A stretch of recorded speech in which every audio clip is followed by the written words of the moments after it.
ఆలయాల్లో అర్చకులు చేసే ముద్రలు ఆక్యుప్రెజర్గా మారి శరీరంలోని ప్రాణశక్తిని ప్రేరేపిస్తాయి.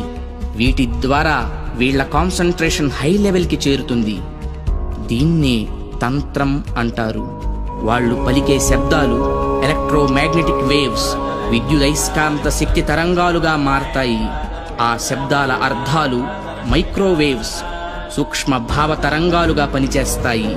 దీన్నే మంత్రం అంటారు.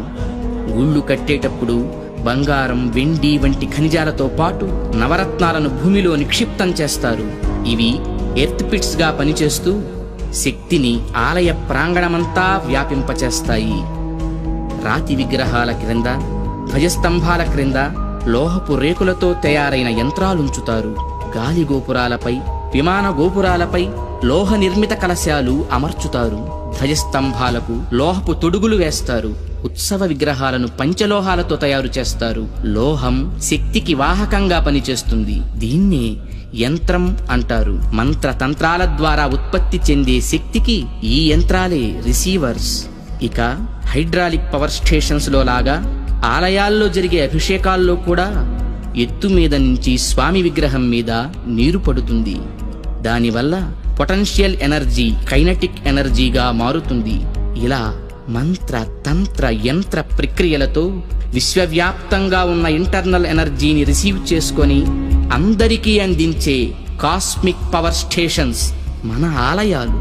ఈ జనరేటర్ నుండి ఉత్పత్తి అయిన విద్యుత్తు ట్రాన్స్మిషన్స్ ద్వారా టెర్మినల్ స్టేషన్ కి చేరి అక్కడి నుండి సబ్ ట్రాన్స్మిషన్స్ ద్వారా ఎలక్ట్రిక్ పోల్స్ సాయంతో లో వోల్టేజ్ ఇళ్లకు, హై వోల్టేజ్ ఫ్యాక్టరీలకు అందుతుంది. సరిగ్గా ఈ జనరేటర్ లాగే గర్భగుడిలోకి చేరిన శక్తి అంతరాలయమంతా ప్రసరించి పరివార దేవతల ద్వారా విస్తరించి ఎలక్ట్రిక్ పోల్స్ వంటి ధ్వజస్తంభాల సాయంతో సామాన్యుల నుంచి మహాభక్తుల దాకా వాళ్ళ స్థాయికి తగ్గట్టు అందరికీ అందుతుంది. అందుకే గుళ్ళకి వెళ్లే భక్తులు ప్రశాంతతను పొందుతున్నారు, గ్రహణ శక్తిని పెంపొందించుకుంటున్నారు. ఆ శక్తితోనే సమస్యలను పోగొట్టుకోగలుగుతున్నారు.